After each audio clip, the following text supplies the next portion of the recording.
ဘန်ကောက်မြို့စကူဗီလမ်းမကြီးကရဲ့အစိမ်းရောင် BTS ဖုံးပုံရထားကိန်းနဲ့မှာရှိတဲ့ Nobel MS Pro ပုံဂျူပိုက်ကွန်ဒိုကိုလူကြီးမျိုးမိတ်ဆက်မှာဖြစ်ပါတယ်ခုပြပေးတာတော့32 square meter 1 bedroom ခန်းပဲဖြစ်ပါတယ်ဒီခန်းကတော့ခုမြင်တွေ့နေတဲ့အတိုင်းပဲအတွင်းခန်း၄ယောက်ဖွဲ့စည်းပုံများတော်တော်လေးကိုလာပါဗျဘက်ကူနီနဲ့တွဲပါတယ်ခန်းလေးပဲဖြစ်ပါတယ်လူကြီးမင်းတို့က let's reason ပြီးတော့ location ကောင်းတဲ့ကွန်ဒိုကိုရှာနေဆိုတော့အခုပြပေးတဲ့ကွန်ဒိုကိုတော့လူကြီးမင်းတို့ရွေးချယ်သင့်ပါတယ်ဗျအခုပြပေးမှာတော့72 square meter 2 bedroom ခန်းပဲဖြစ်ပါတယ်ဒီဂျူပိုက်ကွန်ဒိုမှာဆိုရင်တော့ရွေးချယ်စရာခန်းတွေနဲ့ကတော့1 bedroom 2 bedroom နဲ့3 bedroom ထိရွေးချယ်နိုင်မှာပဲဖြစ်ပါတယ်လူကြီးမင်းတို့ကအခန်းကျကျနဲ့ location ကောင်းမှာတည်ရှိတဲ့ကွန်ဒိုရှာနေဆိုတော့အခုဂျူပိုက်ကွန်ဒိုကိုတော့လူကြီးမင်းတို့ရွေးချယ်နိုင်ပါတယ်ဗျအခန်းပေါင်း358ခန်းနဲ့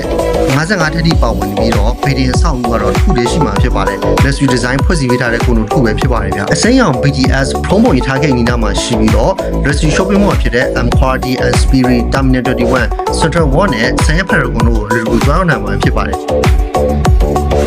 အဲ့တော့ Nobel Developer ဆောက်လုပ်ထားတဲ့လူကုန်ထန်တထေးအတွက်ဆောက်လုပ်ထားတဲ့ Nobel MS ဂျိုပိုက်ကွန်ဒိုကိုစိတ်ဝင်စားလို့ဖြစ်လူကိုယ်တိုင်လည်းကြည့်ရှင်လို့ဖြစ်အောက်မှာပေးတဲ့ဘာနဲ့ဖုန်းနံပါတ်မှာဆက်သွယ်မြန်ဆောင်နေပါတယ်။ခန်းထဲမှာရှိတဲ့ကွန်ဒိုနဲ့လုံးချင်းဝင်မှာဆိုတော့ GNG Town Space ကိုဆက်သွယ်မြန်ဆောင်နေပါတယ်။အားလုံးကျေးဇူးတင်ပါတယ်။